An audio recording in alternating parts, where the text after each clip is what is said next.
नमस्कार, गोड़ छुके गोड़ लागत बानी। आज रउआ लोग के सामने भोजपुरी के रितेश पांडे सॉन्ग के अपडेट देवे के बाटे। आज ही गाना रिलीज भइला। वो गाना के नाम है मुंह मारो कमैला के। इतना अच्छा गाना बा भाई, जबरदस्त गाना बा। और गाना तो अच्छा बढ़ले बाटे। वो वीडियो में इतना अच्छा सीन बा, मट्टी के घर बा, गांव में जो खेत के सीन बा, जबरदस्त गाना देखला पे ऐसा लग रहा कि यार पहला जैसे फीलिंग होता है। बहुत प्यारा गाना बा भाई। और ये गाना भगवान करे कि बहुत सुपर हिट हो जाए, सुपर डुपर हो जाए।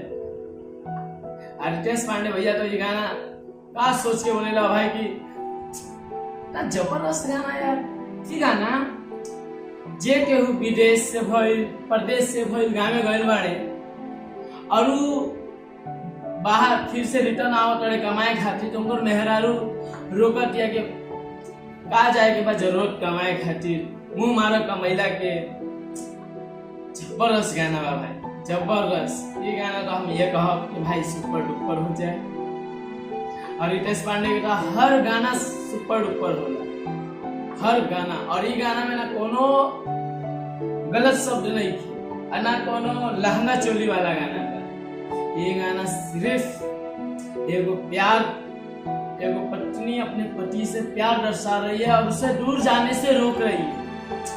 बहुत अच्छा गाना बा। रउआ लोग से यह प्रार्थना बा कि गाना सुनी और शेयर करिए और ये गाना के सुपर हिट बना दी, सुपर हिट। एक हर सिंगर ये कहे कि भैया ये गाना गावे के चाहिए।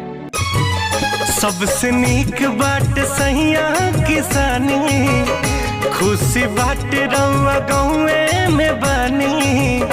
मारो कमैला के जी बहरा में गईला के, मारो कमैला के अब बहरा में गईला के।